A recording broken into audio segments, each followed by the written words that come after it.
Oh, there we go. Okay. Almost there. Oh, should be. Almost. All right. All right. We are live now.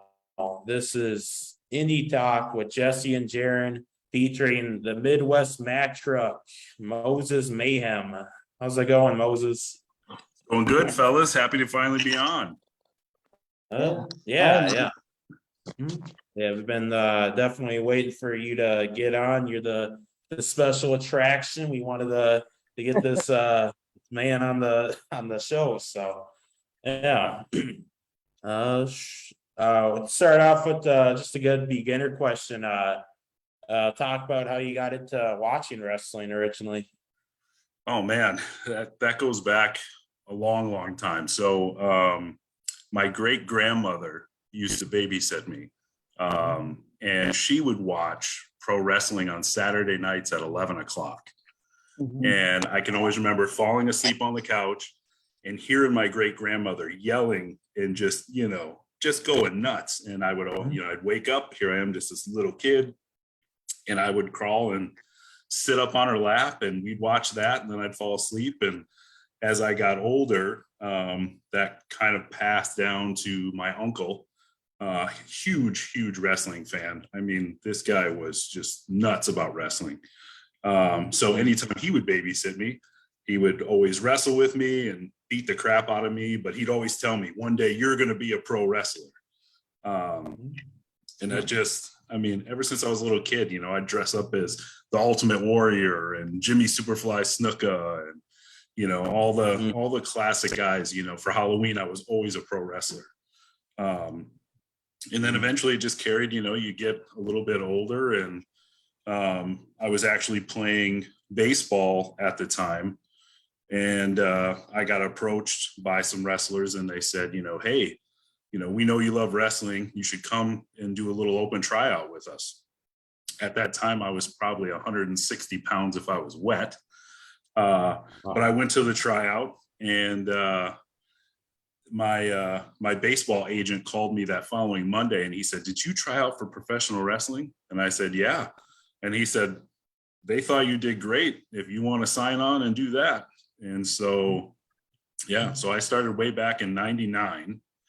So, I mean, it's been a long time, I think I was one of the last open class weekends at the power plant for WCW, actually. So, I mean, it was a long time ago, but then it just kind of grew. And then I kind of got under the tutelage of some guys in Georgia with WW4 and BWA, Rocky Bulware, and then finished my training with Pistol Pez Watley. Both those guys were pretty frequent in AWA and WCW, jobbers nonetheless, but still fantastic guys, fantastic trainers. And then it just kind of grew from there. It's all I ever wanted to do since I was a little kid, and then it worked out. Yeah. It's always cool to hear how wrestlers got their start in '99 in the WCW power plant. That's definitely really cool. So yeah. What kind of were you doing, like Major League Baseball or farm baseball? Because you said you got an agent. Yeah, minor league baseball. Yeah, minor league. Oh, yeah, okay. Yeah. Baseball was really huge in my family. I had some cousins that played professional baseball. My great grandfather played, baseball. So baseball was always huge. And luckily baseball came pretty natural to me. So, it's one of those kind of things where it was like, hey, if you're good at it, stick with it and stay humble and just keep going. So that's what I did. But, my true passion was always professional wrestling. When I was a little kid sitting behind the barrier, seeing those guys walk down the ramp, come to the ring, they were larger than life superheroes to me. Everybody else had Superman and Spider-Man. I didn't. I had Coco Beware and Jimmy Superfly Snuka and Bret the Hitman Hart, those guys were my superheroes, so, and then to be able to transfer that all those years later, and, now I get to walk down the ramp and I get to see those little kids, and for 15 minutes, I get to be that superhero, so it's pretty cool. Yeah. I'd definitely say you're superhero, especially to the kids, and you're like this larger than life guy. So yeah, that's really cool. It's a good thing, and everybody always loves to ask me, they're like, man, pro wrestling, it's, you have, people are so on the fence with it. You have some people that absolutely love it, and then you have some people that just laugh and they think you're just a greased up monkey in tights, oiled up and rolling around the ring with other dudes.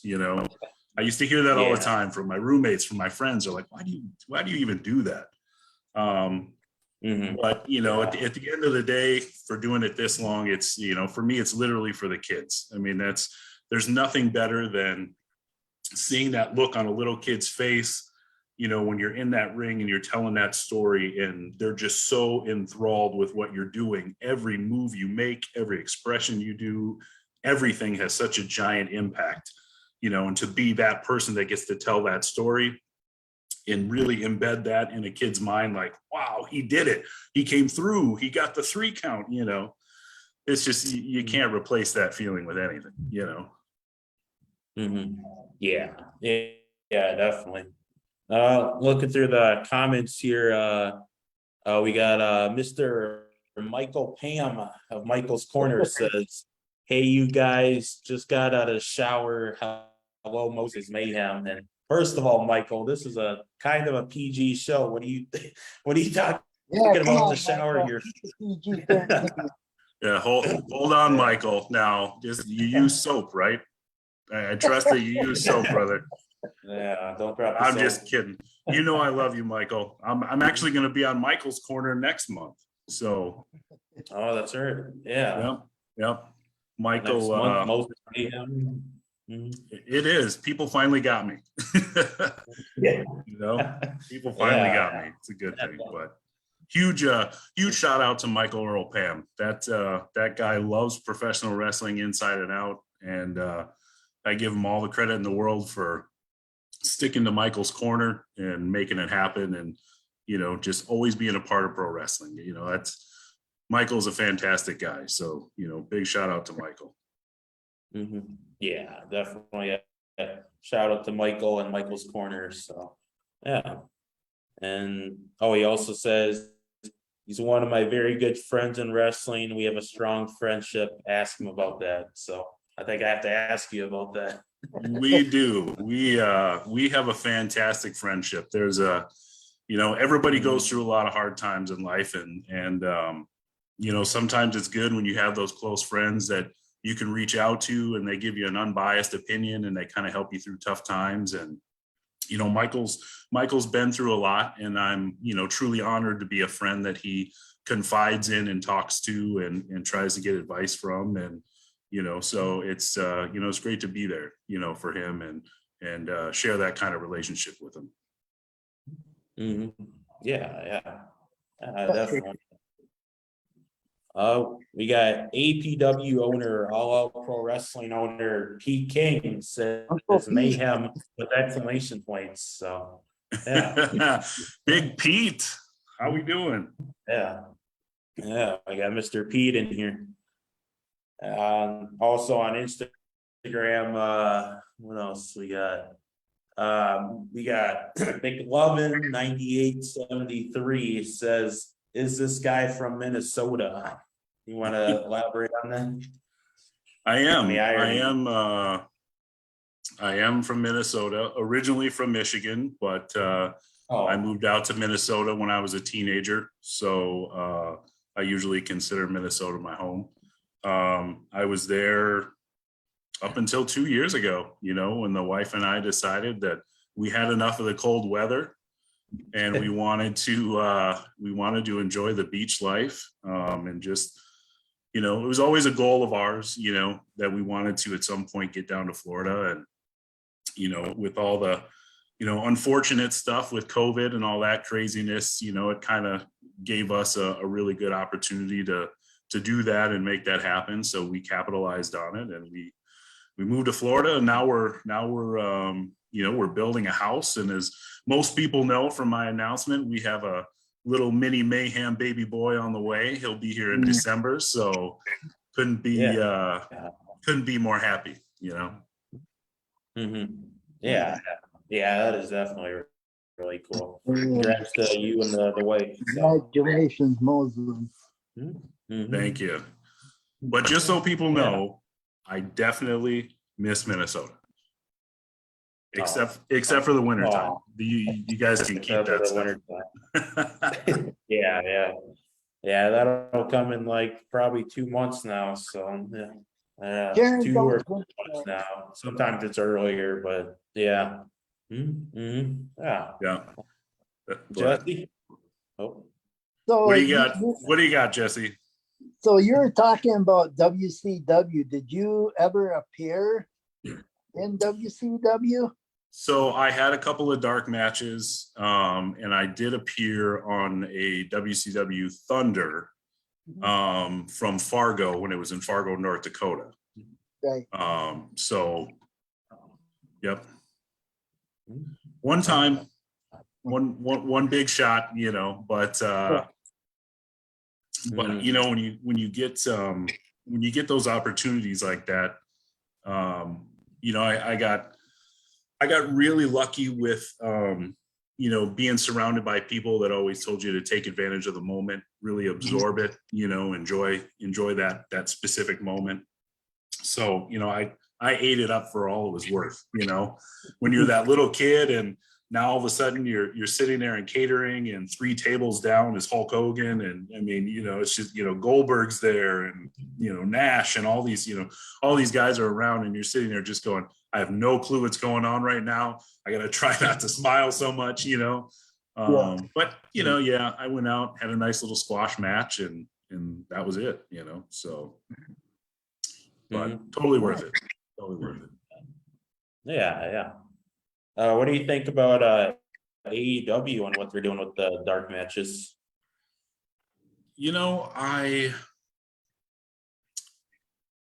I kind of had mixed feelings about AEW. When AEW first started right out of the gate, I was like, man, this is the breath of fresh air that pro wrestling needed. They were bringing all these indie guys in, guys that are, so talented, and finally giving them their TV time, especially when, the world was going through COVID and they needed that little spark of something to watch, something to be excited about, so when AEW started and you saw these guys that, when you're a guy like me and you're traveling the independents, you're like, man, I was just on a show with that guy in Wisconsin, 2 months ago. And here he is now, he's on AEW, it was really exciting. And then, and then it just kind of, it faded into a really thick roster, I think. I have no problem with guys that used to be in WWE coming to AEW. I think, you got to see matchups that you wouldn't normally see. So I think that was fantastic, and you always got excited for that. But I think I feel bad for the indie guys that busted their butt at the beginning of AEW, that first 18 months to make it something. And then they got pushed to dark, they just, all of a sudden, where did they go? And you used to get excited to watch these guys, work, so passionately. And then they just kind of faded out. But, at the end of the day, I think it'll turn around. Wrestling is always a revolving door. It's a big circle, Some of these guys are a little bit older. They're going to start, deciding that it's time to hang up the boots, but when you got guys like Dante Martin coming in and Darius Martin, I mean, holy crap, I was on plenty of shows with those guys, and from day one, those guys were definitely special. I mean, it's just the stuff they did made older guys, vets like me, go, man, I wish my knees could even try to attempt that. But they're still bringing guys up at least. I mean, you got JDX has been on there. You got Frontman Jay that's been on there. Willow Nightingale. You know, you got who else has been? Joey Avalon's been on there. Sierra's been on there. You know, so they're still pulling real, true hard workers up, which is great to see. It'll just be interesting to see what happens with this huge saturated roster that they have. You know, and if they're going to start, you know, letting people absorb the storyline instead of, you know, 6 weeks ago, you saw this guy wrestle and it was fantastic. And then you see nothing of him. And then all of a sudden he pops up again and you're so confused. Like, where's it? What happened? He's back. He's not back. He's interested. He's not really interested. You know, it's just, you know, but I mean, overall, still, it's great to have an alternative to WWE, you know, so. Right. Yeah. Definitely. Yeah, I agree with that. Like these indie guys that are the bigger indie guys, they went to AEW and now they're on Dark. But then again, like with the new these like Minnesota guys being able to go on Dark, that's a really cool thing too. But I wish they would obviously alternate on Dark and Rampage and everything. So Yeah, absolutely. Absolutely. Yeah. But I mean, we still got, you know, hopefully they'll do a little bit more with Ring of Honor. You know, I mean, they took over that. So, I mean, there's room to push other guys too, to give them some TV time and get them used to the crowds. And, you know, you still have Impact Wrestling. You got NWA, you know, I love NWA, that old school feel, being in the studio again. I mean, that was, you know, that's just amazing. You know, it reminds me of, you know, the old Minnesota guys like the Sodbuster, Kenny J, and, you know, those guys that went out there and truly put on a show, you know, in that little itty bitty studio, and they got that TV time, you know, it's fantastic. So it's good to see that coming back. Yeah. Jesse? So what started the feud with Drago? Oh man. So I met, well, I don't know. Well, I guess we're going to kind of crush kayfabe. Kayfabe's always dead anyway these days. But, you know, I met Drago when he first started at the Academy. And, you know, I thought, wow, this guy is a damn beast, you know, and it was nice to see another body guy come through, you know, a bigger guy, do some power stuff, you know. It was so, you know, that was good to see. And I'm sorry, but the guy, you know, when you're a born and bred Russian guy, I mean, you're just a monster, you know. And since that's just your native tongue, you got the perfect gimmick. You don't need to do you don't have to shave your beard. You don't have to, you know, do all the crazy stuff. You can just be you, and there it is, you know. But we met when he first started, you know, and he would come to the MAW shows. And then he moved to Florida and he started training down there. Well, down here, I guess, because I'm here now. And then the friendship kind of turned into, well, I'm the big guy. And then, well, you try to be the big guy, but until you dethrone me, you're not the big guy yet. And, you know, that kind of escalated. And then, you know, when I had gotten the call from MAW, if I wanted to make an appearance at Wilmer Mania, I said, yeah, you know, absolutely, I'll be up there. And then, you know, Drago and I kind of rubbed shoulders a little bit in the locker room. And from that just kind of sparked who's going to be the big man. And I went out there and cut the promo, and I said, you know what? I busted my butt in this business for a long time, and I'll let you know when I'm done being the big man. And I'm not ready to lose that title yet. So, so that's kind of how it started. And, you know, the crazy thing about the Drago and I saga is that I think Drago versus Mayhem 2 is more than likely going to happen down here in Florida than it is in Minnesota. So people in Minnesota might have to watch it online. And maybe, you know, who knows, maybe next year or something, you know, maybe they'll want to have a special attraction match instead of, putting a great storyline in front of people's faces and getting people amped up and hyped up about it. And then all of a sudden it just disappears, and then you get labeled as a special attraction.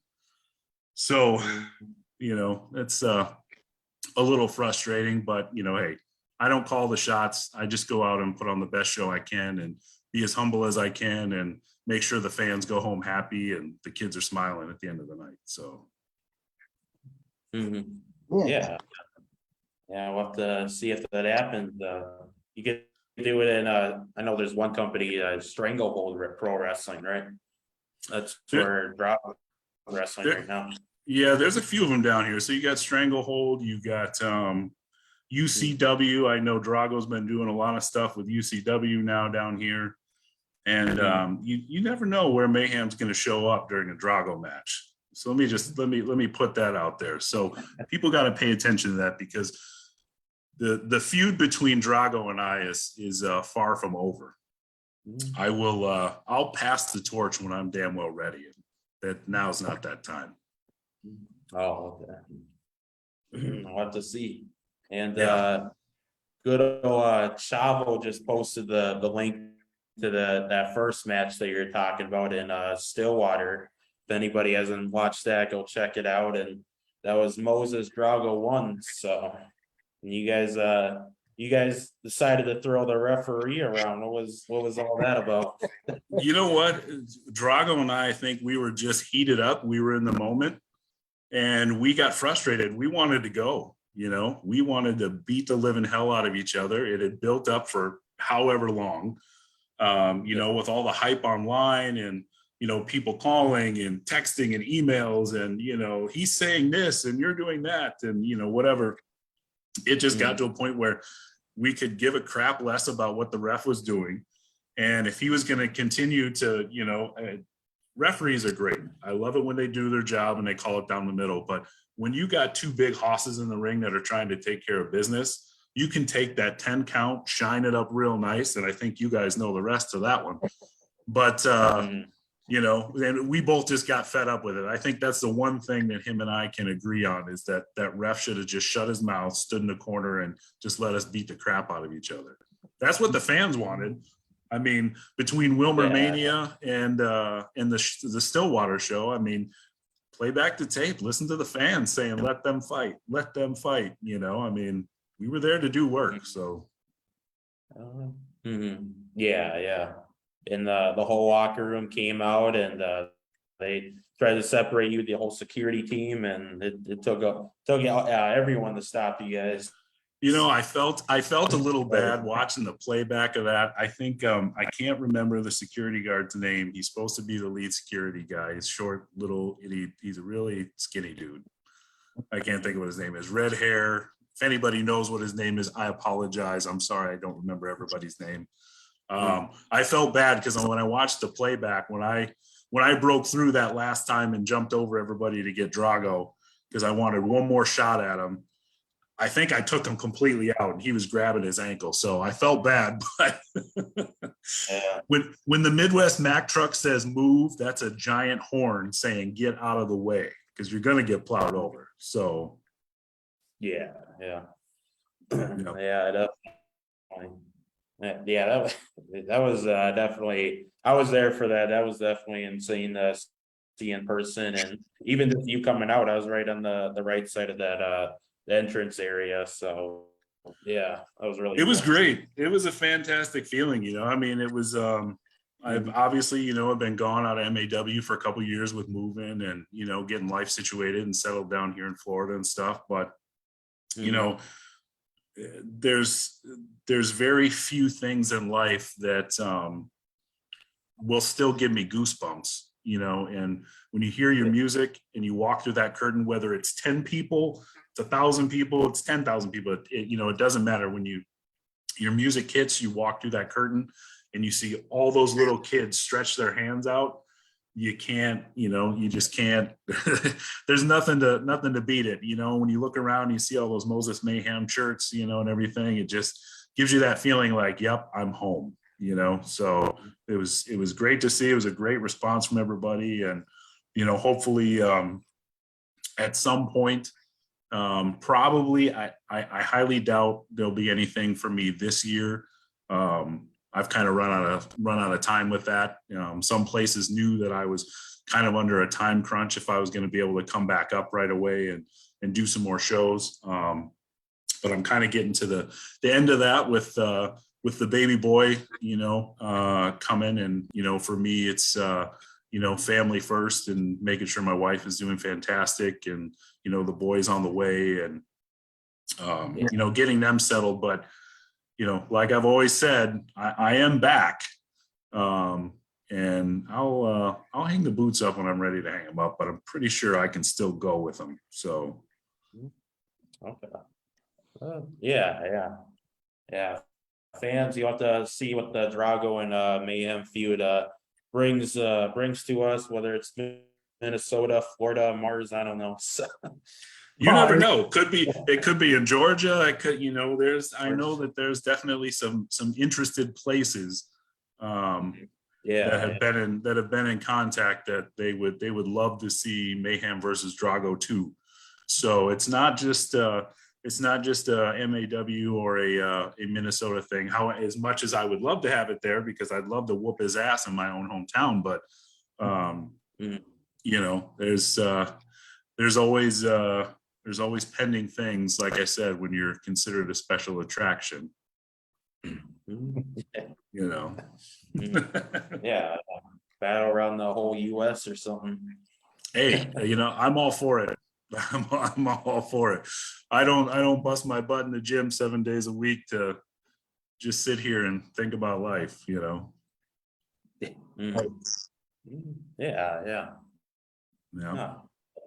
Jesse? So has anyone contacted you about October 7th for the MAW event in Rochester, Minnesota? To be honest, I had huge high hopes for the Drago versus Mayhem saga. Like I said, I was under a time crunch, with this kind of short-lived comeback. And it seemed like all signs were pointing to yes, to be able to get, a good 3 or 4 shows in and keep the storyline fresh and hot for everybody. But somewhere along the way that kind of died out. And to be honest, I haven't been contacted. So like I said, that's probably why Drago versus Mayhem is probably going to be a Florida thing. I definitely wouldn't rule out the Minnesota way, because that's where I would rather have it happen. But no, I haven't. I've been contacted by other places. Unfortunately, scheduling conflict, to be able to get back up there and everything. I've had to turn down some shows, but not anything for October 7th. They probably already have enough special attractions on that one. So yeah, Darby Allin. Is that the one that's got Super Beast on it? I think so. Yeah. Hey, you know what? Super Beast is the man. So you know what? I mean, that guy's going to put on a show that people are not going to forget. He fully lives up to the term Super Beast. So if you guys are going to be at that show, you guys are in for a treat. Super Beast is fantastic. So Yeah, definitely. But I do want to say one thing though. I want to give huge respect and credit out to Paul Verk. I think Paul Verk is fantastic. I've had the pleasure of being in the ring with him, obviously in the locker room with him, a ton of times. But I was really excited to see the push that he's getting with MAW. And making sure that, he's in the spotlight, because I tell you what, that kid's earned it, and if there's ever somebody who is truly humble in the locker room, it's Paul Verk, for sure. So between Paul Verk and the system, even though I'd love to tear that stupid mustache off the system's face, but outside of that, Those two guys right there, Paul Burke and the System, man, those you got to watch those guys, you know. And I would name drop Rampage Santana, but that guy gets enough shine. Everybody knows Rampage Santana, so that kid's going to the top. We all know that. Yeah, definitely. Without a doubt. We got Mr. Dustin of the Bullybrand, Mr. Bullybrand. He's referring back to the Drago and Moses in Florida. He's like, you better fly me out if that happens. Yeah. Hey, I tell you what, that's another huge thing that's been awesome to see is Bullybrand being a part of the shows, being everywhere. Dustin takes care of all of us. He promotes us all. He promotes the shows. And just the fact that this guy, does everything for himself and works so hard to make sure that everybody has awareness about pit bulls and the breed and, and taking care of dogs just in general. I'm extremely proud to be a part of, Team Bullybrand. So, big shout out to you, Dustin. The things you do are amazing. And, huge things are going to happen for Bullybrand down the road for sure. Yeah, definitely. Now we just got to get that signature Mayhem t-shirt. We got a Rampage Santana one. Now we just got to get that special edition Mayhem t-shirt. We'll sell that out. That way we can make sure that money goes to the pit bulls and can save some more of those guys. Yeah. Yeah, Dustin, we need one of those Moses shirts now. So yeah. And I actually bought that Rampage one not too long ago. It's pretty good shirt. It's comfortable and good logo and everything. So yeah. I've worn the crap out of my Bullybrand shirt. So I'm pretty sure I wear it to the gym probably at least twice a week. So people love to ask, you have other clothes, right? And I'm like, well, I do, but when you're part of a team, you got to make sure that you rep your team as much as you can, Yeah, definitely. Dustin's saying black and yellow and hashtag alpha dog. So that's kind of everybody knows me as the Midwest Mack truck, but now kind of fading into being a part of Team Bullybrand, kind of switched over to the alpha dog. So that's really cool. That works for me. Jesse? So what do you think of Paul Burke and the System being MAW tag team champions?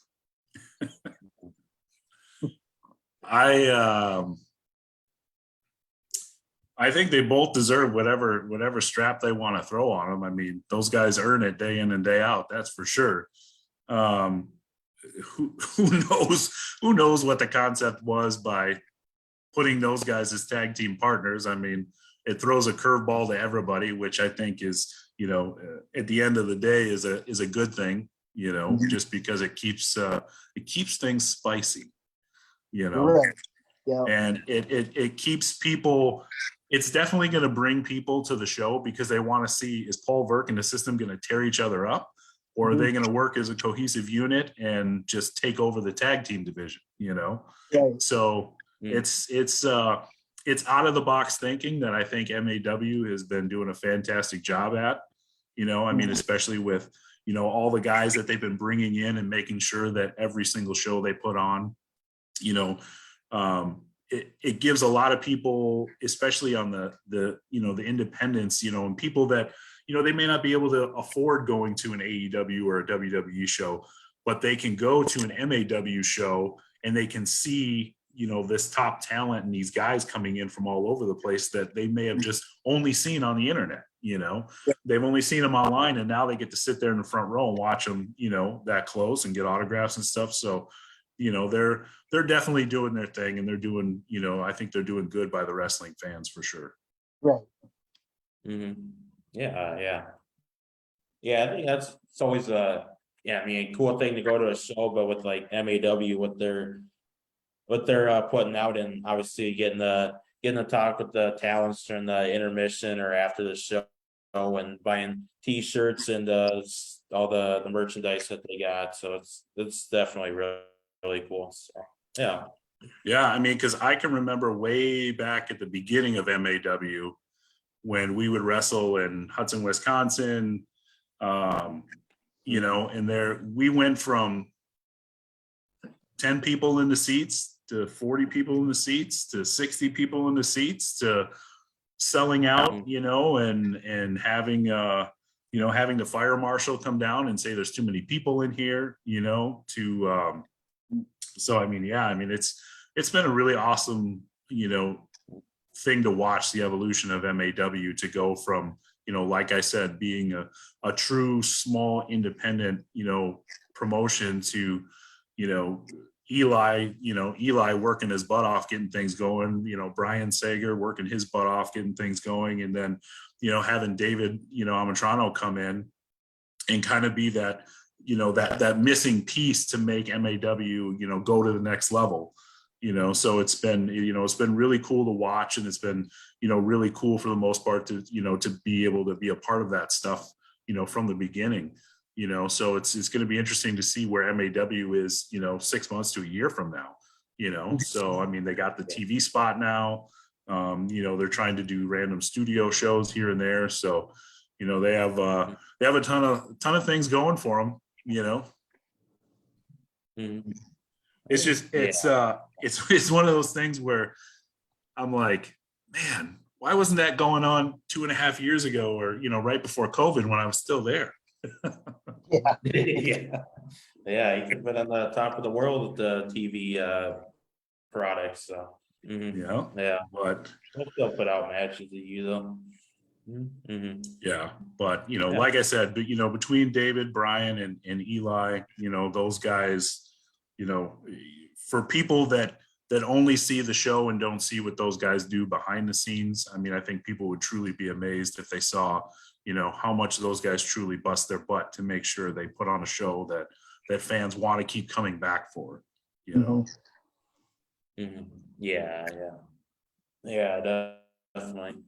Oh, Jesse, you want to get another one in? Another Sure. question? So where do you see yourself with that, or where do you see yourself in 5 years? 5 years, Yeah. 5 years. man. Now you're really aging me.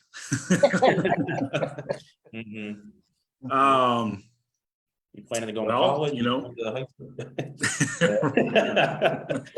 college or high school, or you know, I think you know, I think 5 years from now, I'll probably be maybe getting to the full end of my career.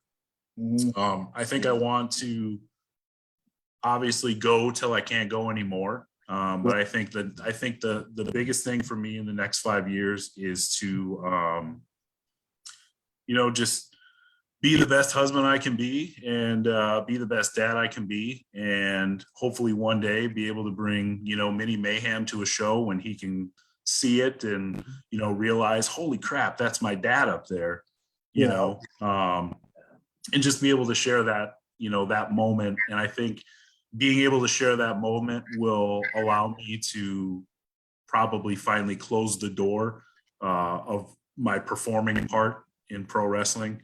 I probably will never be out of pro wrestling fully, but I think just getting to that point where I can look down and see my son sitting in the front row with my wife, and you know, just absorbing that and taking it all in, and you know, that I think that will, like I said, I think that will definitely allow me to close that door on the performance side of it. And who knows, maybe teach, you know, in one of the schools down here, in the training schools down here, maybe do some seminars or something like that, just to still be a part of it. You know, once you're a pro wrestler, you know, no matter what anybody says, regardless if you hang up your boots or not, you're never fully gone. Yeah. Once that wrestling's in your blood, that's where it stays, so yeah, I think that's my 5-year plan. Wife's happy and the son is happy and healthy, and yeah, just being the best dad, best husband I can be, and providing for the family, and still being the Midwest Mac truck, just at an elder stage. Yeah, there you go. Hey, it can be the Mac truck and the weight room and as anything else. So yeah. Yep, for sure. Yeah. Jesse, it is at that mark now. If what depends on what you want to do. All right, I'm gonna let you take it over. Moses, it was nice to chat with you, and we're definitely gonna get you back on the show again. Oh yeah, we'll next time I'm on, we'll dive into some of the juicy stuff. So there we go. Yeah. All right, guys. All right. See you. All right. We'll see you, Jesse. Yeah. See you, Jess. Yeah. Have a good night. Oh. Turned into a circle. There he goes. Look at that. That's some great camera work right there. So great. That warms my heart, Jesse. It totally Hey, warms my thank heart. you. Have a good night. Oh man. I shouldn't talk. I don't know what the hell is behind me on the wall. So yeah, you got a bunch of circles there. it's just something's going on. I don't know. Yeah. All right. All right. Yep. Yeah. Oh, that's great. Yeah, for fans, Jesse he's got a early day tomorrow, so he had to go, but we can go for Moses for at least hit that hour mark, and we're at 40 minutes. So yeah, we got some more to talk about. Let me going back in the Facebook comments, we got Paul Gerard says, who is the most athletic wrestler you've been in the ring with? Man,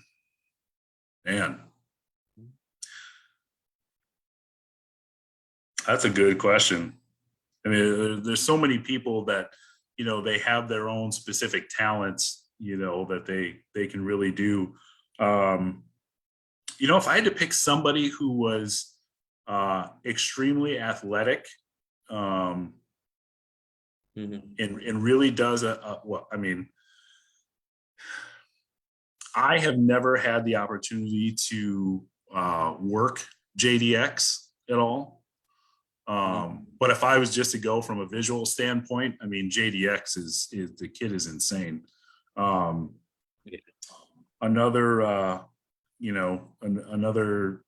great worker that's really athletic. Garrison Creed, my former tag team partner. We had a few years of some good battles, but that guy's extremely athletic. Yeah, I mean, it's hard to say specifically, who, I mean, there was guys in Georgia that when I first started out, a guy by the name of Brian Cobra Coleman. He was a big guy, he kind of jobbed out in WCW, but for being 6'3" and like 250 pounds, this guy was moving like he was Brian Cage. I mean, he was way before his time. He was kind of like a too cold Scorpio that was doing moonsaults at that size. Fantastic guy to wrestle. But yeah, I mean, of course, then you got like Dante Martin and guys like that their capabilities are just endless, and it's just a phenomenal thing to watch. Another guy that was I thought was extremely athletic that doesn't get enough credit is Leonard Literacy. Yeah. That, I mean, for a big man like that, he can move.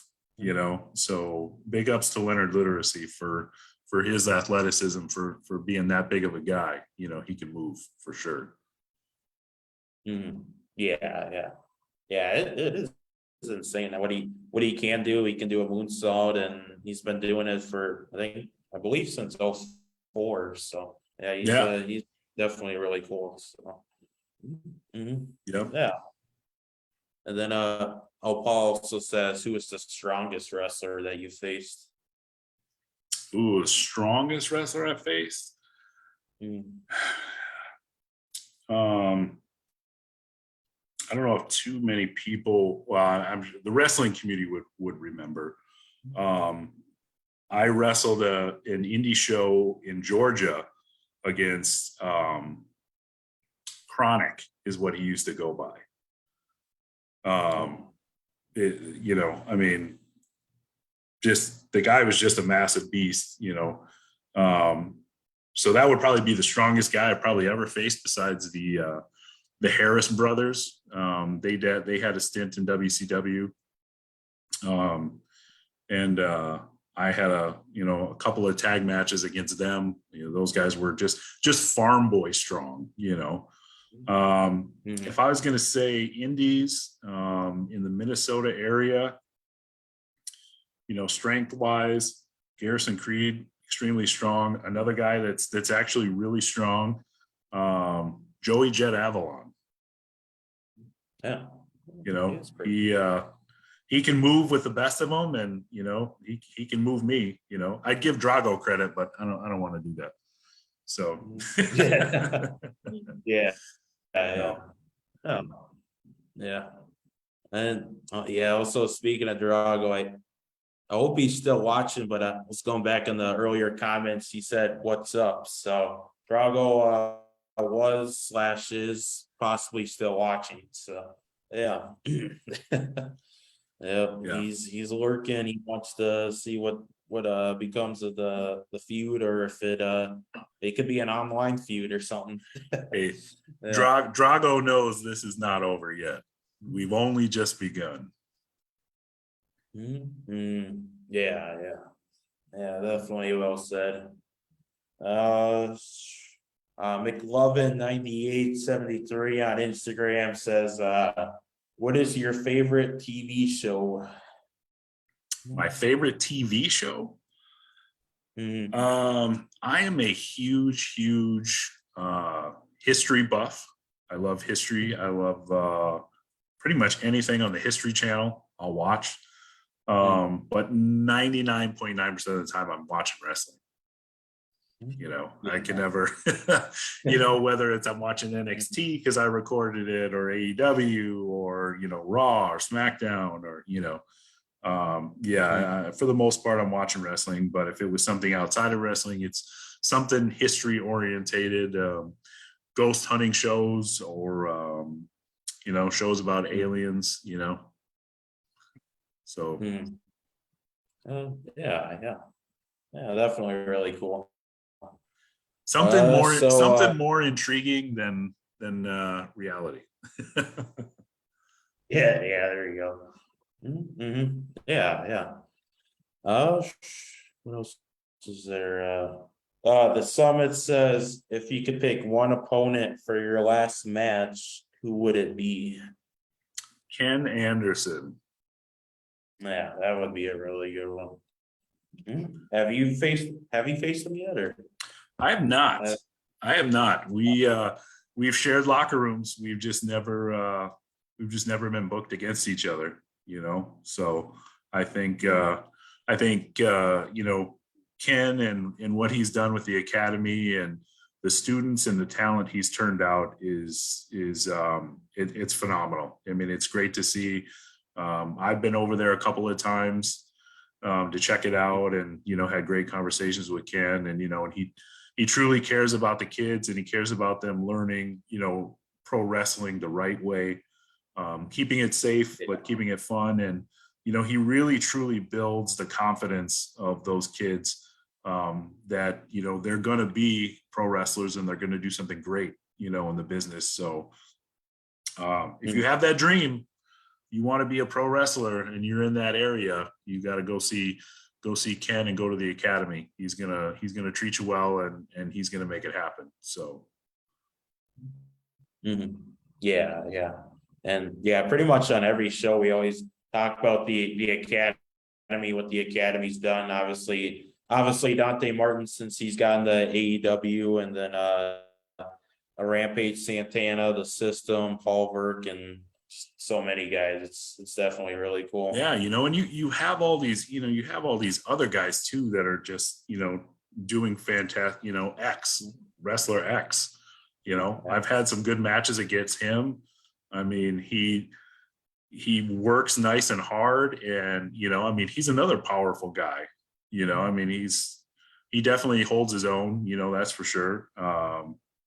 But yeah, Paul Verk and the System, and yeah, I mean, Rampage Santana, we know that kid's going to the moon and back. I mean, it's I'm to be honest, I know one day soon you're going to turn the TV on and all of a sudden you're going to be like, holy crap, there's Rampage. Slammy Davis Jr. has arrived, but it'll be exciting to watch, and like I said, Rampage is he's another, he's a fantastic kid. He pays attention. And, the biggest thing is that he puts in the work and he doesn't complain about it. He loves it. He enjoys it. You can see that in the videos he posts, any of the training videos that he's doing. He truly loves what we get to do. And, it's, sky's the limit for him. So it's going to be exciting to see what his future has. Yeah, definitely. So at the going back to the Stillwater show, I got the Moses Mayhem t-shirt. You want to talk about your merchandise that you're doing? So we always have shirts. We always have we have some merch. I don't think we have a ton of t-shirts left. I know that between working with Bullybrand and trying to get a nice special limited edition t-shirt going, and then hopefully some cut off workout shirts, we'll call it the Mayhem cut. Hopefully we can get those things going with Bullybrand and do some things. We have wristbands, we have, photos. We have this fantastic guy that makes action figures, and he never ceases to amaze me. Always puts out a fantastic product. So I've heard a rumor that we have another one on the way. So we'll get that one and see what we end up doing with that one. Who knows? Maybe I'll keep that one for myself. Oh yeah. Oh man, there you go. Yeah, I've heard he's a pretty good guy. He's been he's watches a lot of independent wrestling. He's gone. I think he told me like 5 years or something now. So he's a really cool guy. He's turned into the super fan, and he is just living the life, man. Yeah, college bound, and it's that's the key right there. Yeah. He's doing pretty big things. So yeah, that's very, very true. Yep. Now I gotta go online because I need to get my Indie Talk t-shirt. Oh yeah, you got to get that, man. I got to get that so that when I go to the gym, everybody will know where they got to go to find the podcast to be able to see the videos. Yeah. We usually got Jesse on here. He's like, buy a shirt, guys, buy a shirt. Okay, well, I'll take Jesse's spot. Everybody out there, when you listen to this, you're paying attention.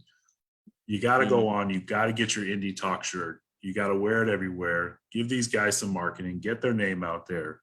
That way we can raise these numbers up of people viewing it. Yeah, definitely.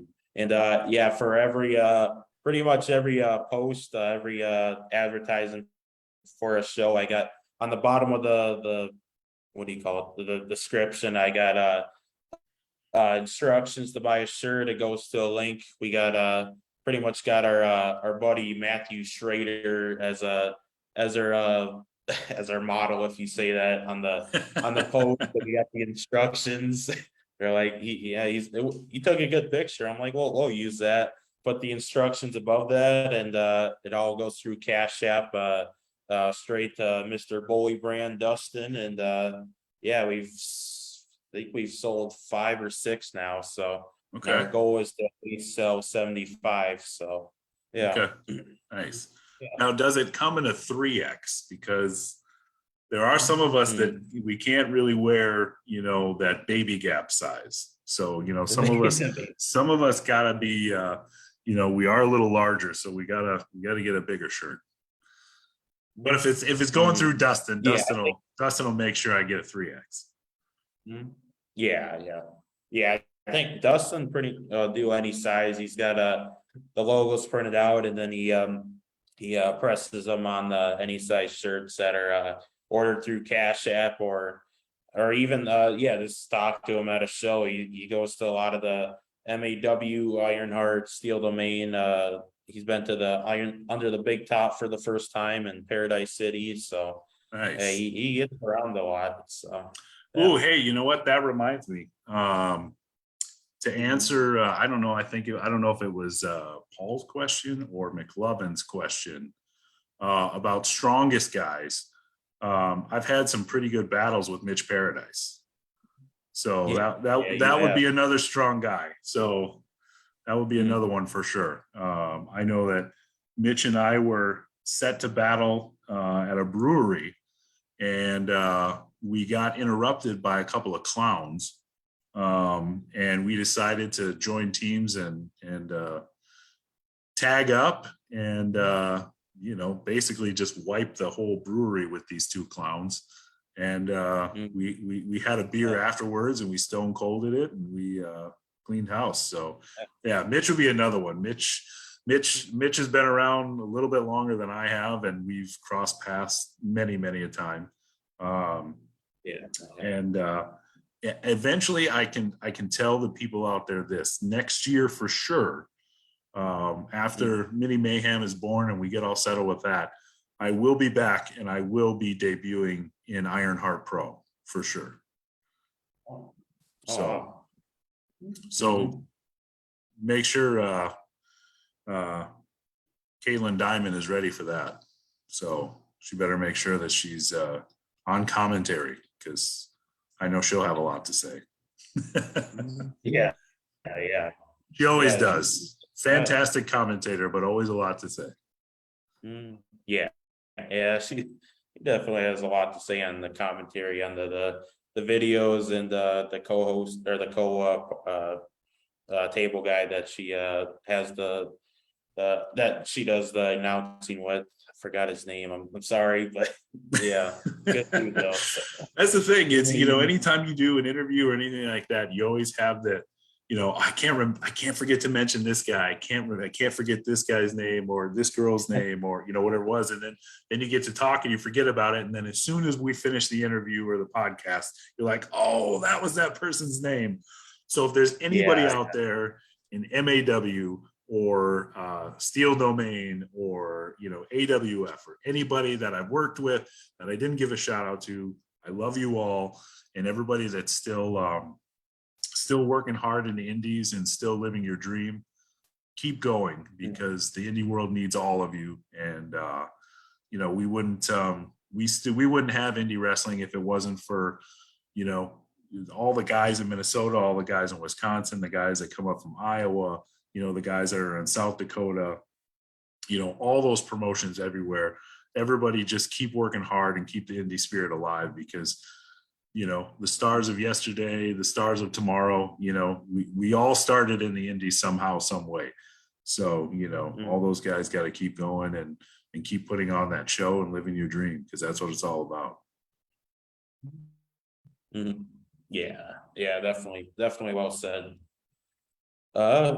What inspired your wrestling attire look? So I originally used to have the Jeff Hardy style pants. And because that's kind of, you know, my beard shaved and the crazy lines and everything. Everybody's like, oh, it's a Jeff Hardy knockoff. And no, it's just, I needed to have something, you know. And then there was one night that I was wrestling in Chicago, and I forgot my ring pants. And the only pants that were available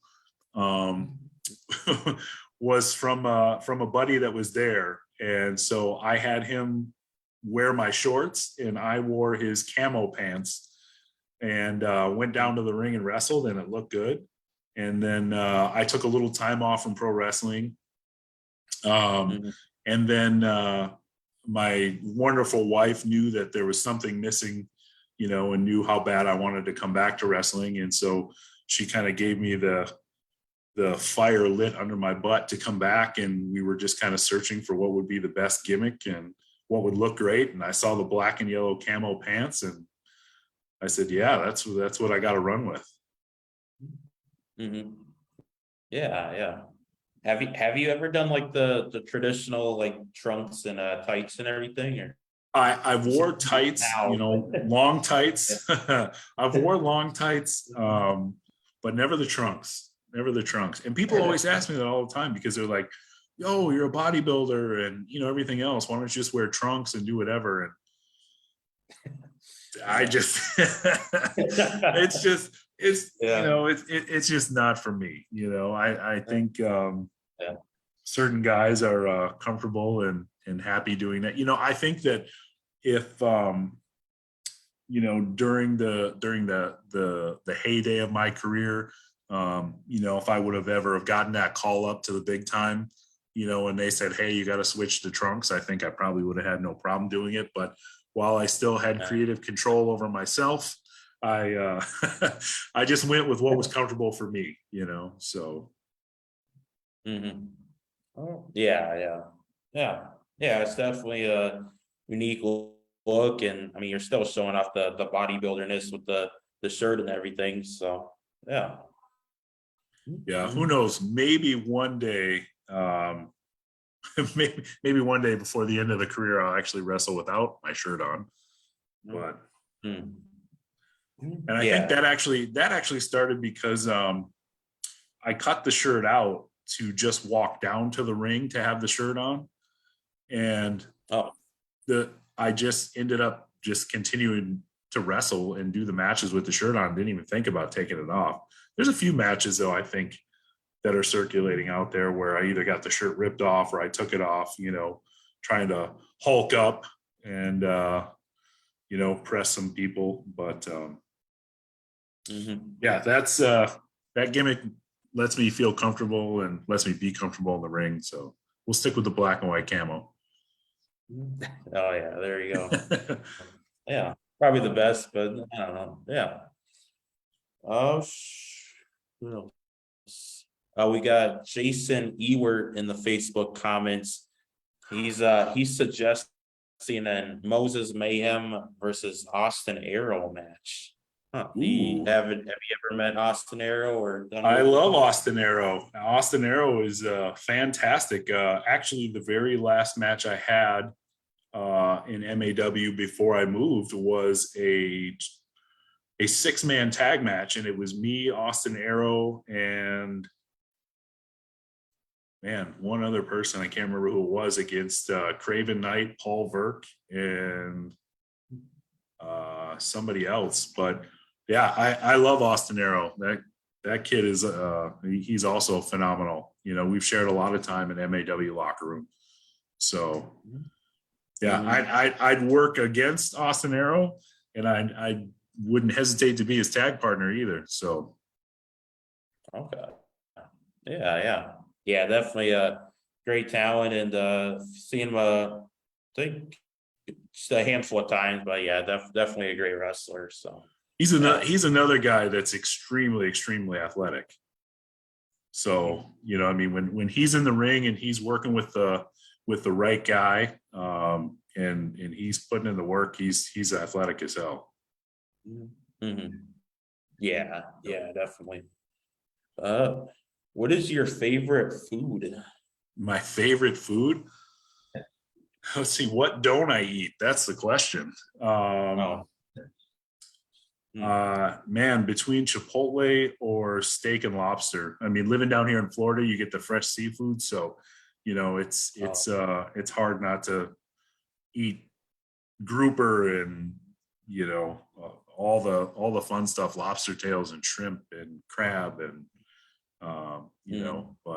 but my wife and I, we frequent Chipotle a lot, so that's kind of the made to That's order, good. and you can throw on as much rice as you can. So yeah.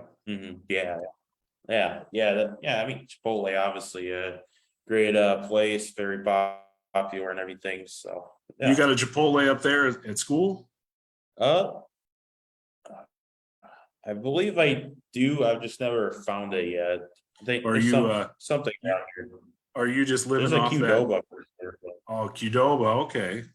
Qdoba's yeah, not bad. It's similar, but not the same. so yeah. I used to always love Qdoba, and I used to rather always eat Qdoba before I would have Chipotle, but my wife Oh, put the spin on me for that, and now she's the one that got me over to Chipotle, so we'll give her all the mm, credit, because that's now I love Chipotle, so she knows me best. yeah, yeah.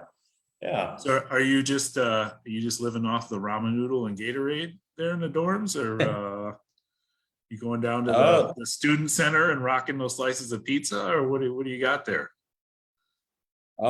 Basically, yeah, just pretty much the student center. I mean, try not to do so much pizza this because it's pizza. But I mean, yeah, I mean, it surprisingly, well, this year it's been a little bit better.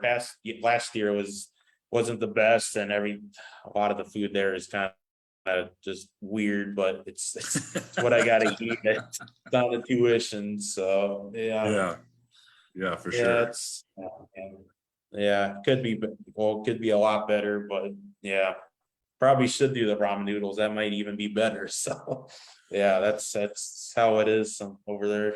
Mhm. Yeah, yeah, for sure. Mhm. Yeah. What is a good wrestling story that you have? A good wrestling story. Mm. Um, Man. Oh, okay. Here's one for you. When I was a kid, my grandfather and uncle took me to, we lived in Michigan at the time, and the Jackson County Fair. And back then, that's when WWF still did big fair shows. And so we had front row seats, and it was Hulk Hogan versus Big John Studd. And I'm sitting in the front row with my grandfather and my uncle, and all the action spills out to the outside of the ring. Right in front of me is Big John Studd and Hulk Hogan, and they are just throwing haymakers at each other. Hulk Hogan grabs Big John Studd, slams his face into the railing right in front of me. Big John Studd goes down to one knee. Hulk Hogan goes down, grabs him by his hair, and leans in, and he goes, "Did you see the boobs on the girl in the third row?" And at that point, I didn't know, because I was a kid, I didn't know pro wrestling was, was a work, right? Oh, man. So, Yeah. I had no clue. I was a kid. I was a little kid, so I didn't know. So I heard them talk to each other, and they literally laughed right in front of me, and then they went back in the ring. I was so upset on the car ride home. I'm telling my uncle, I'm like, wrestling is fake. They're not supposed to be friends? Why are they beating each other? And then why are they, blah, blah, blah. And my grandfather, he turned and looked at me in the back seat, and he goes, "So that's what you're worried about. You weren't worried about the boobs in the third row. You were worried that Big John Studd and Hulk Hogan were actually friends, as opposed to what was going on." And so, yeah, that would be my one good story from pro wrestling. Is that was the first time I ever found out that what pro wrestling truly was. as a little kid. And I actually didn't watch pro wrestling for a couple years after that because I was so upset. No. Yeah. And then we went up to Detroit to watch a Detroit Red Wings hockey game. And I got to meet the Ultimate Warrior. So he was in town doing some other stuff. So I got to meet him. And then as soon as I met him, I was right back on the wrestling bandwagon again. And I said, yeah, I love this. I have to do this. Yeah. It's like when you find out Santa's not real, you're like, what? There's no way. What do you mean he's not? What the hell? No, wait a minute. I mean, he's real. Yeah, he delivers presents all night, man. Yeah. Oh man, we got kids here. We can't expose. No, I don't know if we got kids or not. Yeah, I probably shouldn't have told the boob story, but Oh yeah. Yeah. Michael, you're too young for that. Yeah, right. Oh man. Yep. Yeah. We got Paul again. He says, what is your favorite cheat meal? My favorite cheat meal? Truth be told, honestly, and I know my wife would fully back this up, I really don't eat as healthy as I probably should. So a cheat meal for me is fairly regular. I have a somewhat sweet tooth, and but let's just say hypothetically, I was really on a full bodybuilding diet schedule of food, and I was getting all my meals in, and I decided it was going to be a cheat meal.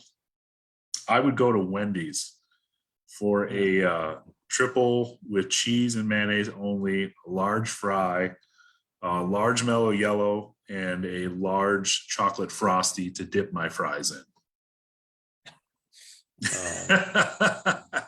That's quite the meal right there. That's it right there. That'll fill you up, and then you'll think about your life about 2 hours later. So. Oh yeah, there you go. Paul, you should try it. You got to do it, Paul. Yeah. That's fantastic, especially after leg day when you got to refeed the machine. Go train legs and get your legs big, and then go straight to Wendy's and tell them you want the Mayhem special. Mayhem special. There you go. Yeah. He says, great answer.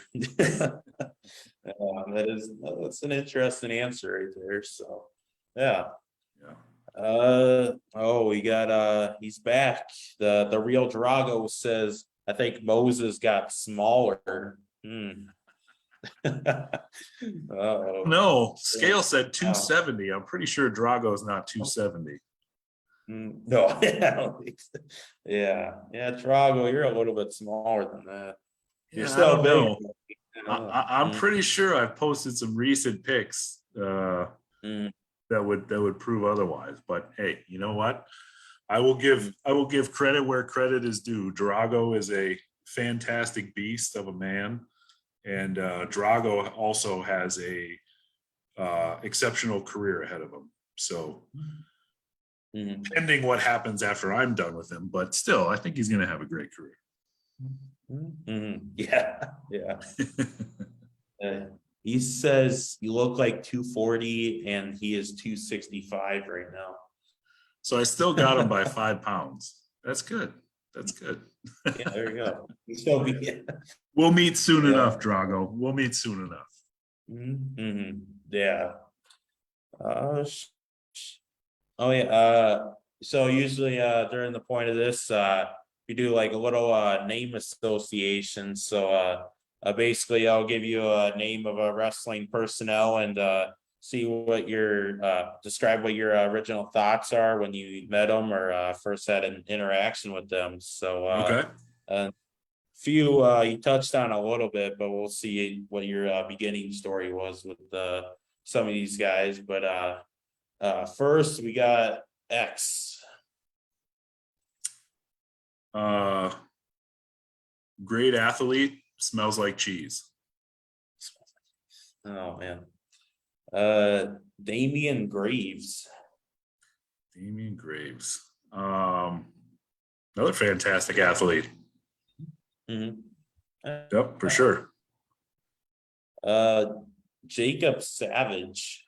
Jacob Savage, the classic Savage. Man, I haven't seen that cat in forever. First thought, all-American kid with tons of potential. Mhm. Yeah. Garrison Creed. A backstabbing piece of, no, I'm just kidding. He was my tag partner. We were supposed to take on the world. Phenomenal talent. Sky's the limit. Mm-hmm. Yeah. Spider Baby. Spider Baby. Wow, you guys are digging. You're digging on this. Yeah. That is some research. Spider Baby, a true gentleman and a true veteran of the sport. Mm-hmm. Yeah. Joey Avalon. Joey Avalon. First thought, I'll just say amazing. I'm sorry. I think Joey Avalon is a fantastic talent. I would nothing ever bad to say about that guy. Mm-hmm. Yeah. Bill Williams. Bill, oh man, you guys are really reaching. Bill Williams would be one of the clowns I was talking about that me and Mitch Paradise had to work. First thought, Bill Williams, also athletic. Mm-hmm. Yeah. And then should we throw in that other clown in there, Ricky Noren? Wait, I didn't say that, Ricky. Yeah, you throw them all in there. You might as well throw them all in there. Yeah. Ricky Noren, great talent, horrible mustache. Horrible. Yeah. I'm pretty sure I actually slammed him by his mustache in that tag match with Mitch Paradise. Oh, he did. We have footage of that. There's footage of that. Have to look in the MAW archives for that one. Mm-hmm. Yeah, it's buried on the YouTube archive somewhere. I've watched the match before, so yeah. And who else? Superstar Steve Stardom. Jesus. Oh man. Superstar. What is there to say? Well, first reaction of superstar Steve Stardom. He I don't know if you can hear that. My wife shouted in the corner. She's over there. She said, Steve Stardom, crazy animal. Crazy. Yeah, that's a good description. No, I love Steve Stardom. I mean, that guy's been through the ringer and back, and he just that man will truly wrestle until he dies. Yeah.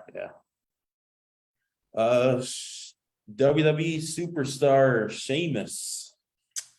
I met Steve. Steve came and worked out at a gym I was working at in Woodbury.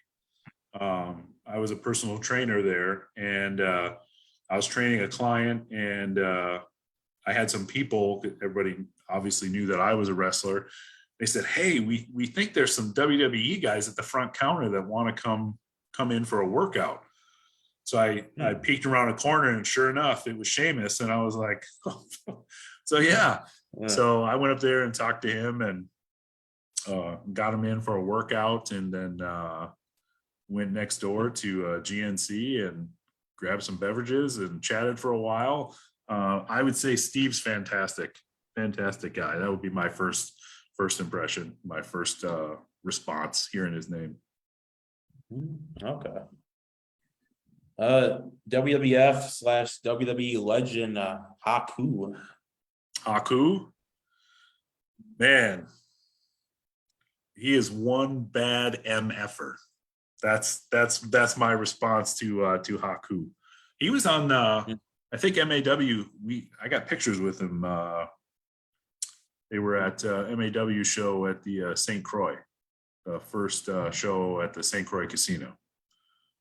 It's actually where Paul Verk decided that he wanted to break out a little baby powder, and I put it back in his face instead. And the ref decided that he thought it was me, that I broke out the baby powder, and Paul Verk won by disqualification. And then Paul Verk paid horribly with a wonderful Midwest Mack truck spear. And I left him just laying in his own pile of baby dust. Oh man. And that was when he was running with the innovation championship, right? Yep, he had the innovation title. Mm-hmm. And now Ying Mua's got it. Is think I would probably say former tag team partner. That's probably the best way to describe it. Now they're arch rivals or whatever they got going on. So you got to watch out for him, man. He may be a littler guy, but man, is he quick. Yeah, definitely. And then one more name for the little name association, WWF/WWE legend Barbarian. Oh man.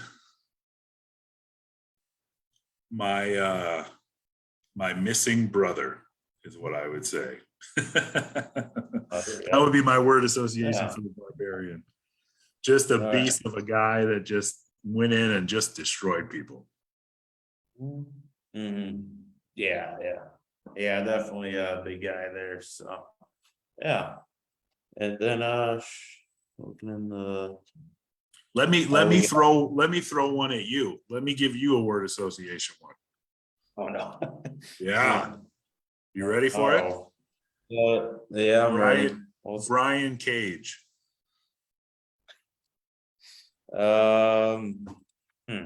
Big guy, big muscle guy. Looks like someone I know a little bit, just a little bit. And yeah, great, big guy. So yeah, that would be, to touch on our earlier talk about what I think of the AEW product. The Brian Cage is the biggest missing piece to all that. Don't get me wrong, I love Wardlow, and I think Wardlow is phenomenal. Yeah. But Brian Cage is the original big man, and he should be tearing up. I mean, because who else has a 265-pound luchador, come in there? I mean, the guy just does stuff that's just amazing. They need to get Brian Cage back on TV. So anybody AEW that's listening to this, put Brian Cage back on. Mm-hmm. Yeah, he kind of just, after the whole Taz thing, just kind of at least disappeared from AEW. He's probably doing indie shows here and there, but doing the Chris Van Vliet podcast and everything. But yeah. Mm-hmm. Yeah, definitely needs to get back with AEW, maybe do a feud with Wardlow or something, and that'd be a bit. I'd love to see those guys tag. I'd love to see those guys tag and just let them just destroy people. Because that's the one thing that I personally feel that today's pro wrestling is like, I grew up in the era of big body guys.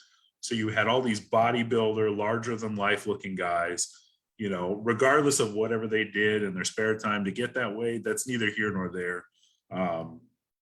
But these big body guys, when you grow up and you think pro wrestling, that was an era and a generation of just all out, huge bodybuilding, muscular, athletic guys, going out there. And I miss that. So I wish they would slowly start to interject, bringing in some bigger body guys. I mean, you got Super Beast coming to MAW. You got guys like Brian Cage. You got Wardlow.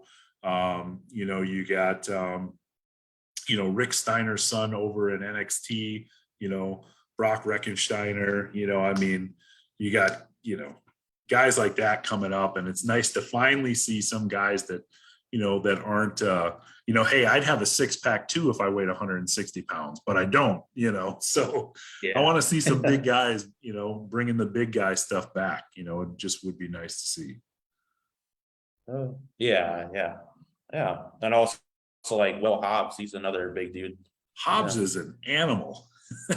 Yeah, he is. Yeah. I'm sorry, but even when he was, even when Brian Cage was with those guys, and Hobbs would stand next to Brian Cage. I mean, Hobbs definitely held his own. He's another huge athletic guy. That guy's got a drop kick from hell. Mhm. Yeah, yeah, yeah. It is definitely a great drop kick. So yeah.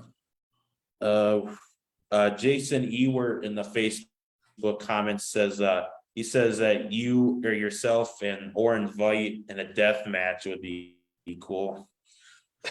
Yeah.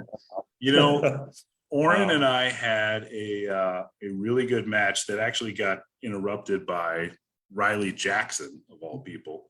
But Oren Veit is another guy that does not get enough credit for his work. So I know he's a deathmatch guy, and I love that, he loves the scars and all that stuff, but Oren Veit is one hell of a worker. So, big ups to Oren Veit. I know he's out there in Colorado, and he's all over the place doing his stuff, training. I think he's training at like Al Snow Academy or something like that. But Oren Veit, I mean, man, that guy, I know, like I said, I know he loves to do deathmatch stuff, but he needs to jump back on the regular pro wrestling bandwagon and use his talents, because it's be a shame for that to go to waste. Yeah. And I think Jason's trying to do Jason Ewert says Funny Bone. I think he wants you to talk about him, if you know. Funny Bone, I mean, what can you not say about Funny Bone? The guy's athletic. I mean, he looks scary as hell when the paint's on. And he's another guy that you could put him with anybody in a 60-minute Ironman match, and I guarantee Funny Bone is going to work that entire match. He's going to work his ass off. So Funny Bone, fantastic, great guy in the locker room, super nice, very humble guy. But man, when that bell rings and he's in the ring, it's go time. Yeah. I definitely got to see one of his matches. I've heard good things, and I've seen the look and pictures of him. But yeah, definitely worth somebody to YouTube and watch some of his work. That's for sure. Yeah. Paul says, "Bring on the monsters." There you go. Exactly, Paul. That's what pro wrestling and indie wrestling needs. We need a few more monsters. We need a few more big men in there, just to do some straight power stuff. No flips, no suicide dives between the ropes. For the love of God, if I got to see somebody do another suicide dive through the middle of the ropes, give me a break. You got to do something else. There's a billion other moves you could do, but that's not to say that big guys don't only do spears and spine busters and body slams, to each its own. But stop with the suicide dives. Let's do something else. Especially if the triple suicide dive thing, and then they still do like another one, or I'm like, jeez, he's going again and again. He doesn't get out of the way. Yeah. I think to finally wrap it up, what are some of your final words for the future of Moses Mayhem? Future words. I'm not done yet. You never know where you're going to see Moses Mayhem turn up. I love this business. I've loved it ever since I was a little kid, and the fact that I've got to live my dream and do it. And I can see that look on little kids' face, and I can be a superhero to them for 10 minutes, 15 minutes, whatever it is. That dream will never die, and I will continue to do it as long as I can. But yeah, as far as the future goes, I'm not done yet. You never know where you're going to see Moses Mayhem turn up. And if I could give any advice to any of the young up and coming guys that are coming through, remember to stay humble. Remember who was there for you and who came to the shows when there was 5 people in the seats. and who supported your career. Never forget where you came from, and pay attention when you're in the locker room. There's a lot of vets that busted their ass, and you know, you'll never truly understand the road they had to walk to clear the path for the younger guys to come through. So be humble, listen, and take it all in, because wrestling is here today and could be gone tomorrow. You never know. But just you know, be true to yourself, and remember that if you truly love the business and you have a passion for it, never give up on that dream, and go till you can't go anymore. Mm-hmm. Yeah, definitely well said there. So, and yeah, that's right, Rampage, don't forget where you came. Just throw them under the bus at the end. Rampage never will. The Rampage never will. The Rampage is a fantastic kid. And you know, unfortunately in this business, you got to have a little bit of an ego, and you have to be a little bit selfish, or you're going to get walked on by somebody that's a little more confident than you. So Rampage has the tools, and I have all the confidence in the world that when Rampage needs to be humble and remember who the hell he is, he'll be that guy. Mm-hmm. Yeah, definitely. But yeah, it was definitely awesome to have you on the show finally. I know you've wanted to be on for a while, and I mean, we definitely got to have the Mack truck on the show, and we got some good numbers. Looks like on Facebook, total of 70 comments. That's always a good thing, that people are engaging during the live streams, and as well as Instagram as well. So yeah. Next time we do this, now that we got all the historical stuff out of the way, and all the